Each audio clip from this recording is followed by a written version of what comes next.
And I'm Navajo and Comanche. All right. So as we stand here at the crossroads of the capitalist killers, the indigenous land stealers, can you tell us why we did the round dance today?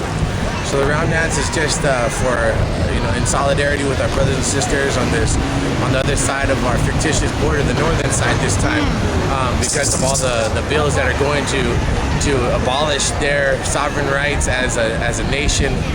Within the nation of stolen land of Canada, and we recognize that we stand with our brothers and sisters up there.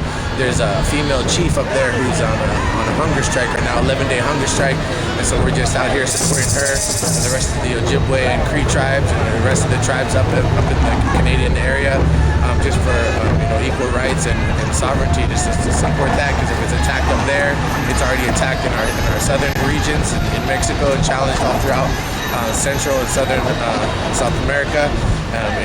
We know what the history is here in the States and how it's been compromised, how treaties have never been upheld and the colonizers continue to lie. So we're just here to just flex our voice as urban natives, just to show that support and that solidarity with them. All right. Wow. Thanks. One last point is in terms of the C-35, the treaty itself. Do you know anything about it in terms of dealing with water rights and the Native specifics? I don't know too much about the specific. There's several different bills in play right now, and one of them is affecting the water rights. And we all know that without water, there's no life, whether it be human life or sustainability of plants and animals as well. And when those resources begin to be attacked, it's a direct attack on our humanity as well. So really just to protect all those natural resources that continue to be exploited by commodifying the natural world in a world that we understand has been given to us to uptake and to maintain instead of to exploit. So whatever those bills are, we stand in solidarity to shut them down and to just educate people on the reality of what's going on. Beautiful medium reporter, powerful indigenous resistor, K-Poo, and many others. So can you tell us a little bit about the I Don't Know More campaign? Well, I live with a Lakota man whose name is Paul Onsasaber. He's one of the original 1978 longest walkers. He walked from San Francisco to Washington, D.C., one of the 27 people, most of whom are now passed away, who walked all the way across this country. In 1978, there were bills by Senator Cunningham and others. There were about 7 bills to terminate treaty rights of American Indians in this country. Harper is trying to do the same thing to the First Nations of Canada. I think it was C-35, something like that. It's a Canadian law that they're trying to get passed to terminate all treaty responsibilities to the First Nations people. And of course, we see the similarities to the Termination Acts in 1978.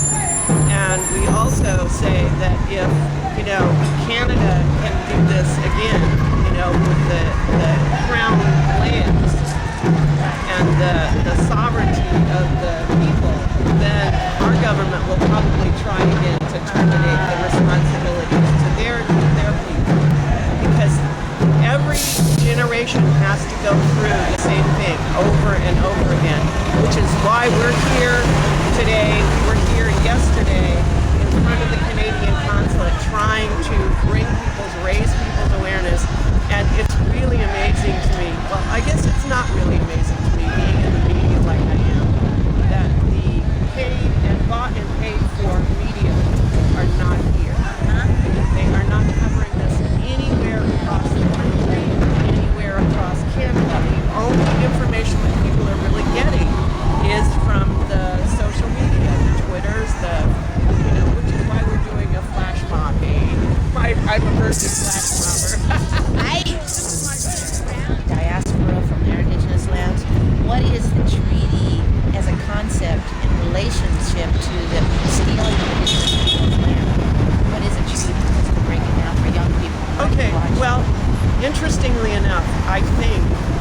most American Indians are more law-abiding than most other American citizens. We want the United States government to follow its laws. The law of the land says that treaties that were made with the First Nations people, with the indigenous people, with the people of the land, to be responsible for the land, takes the same priority as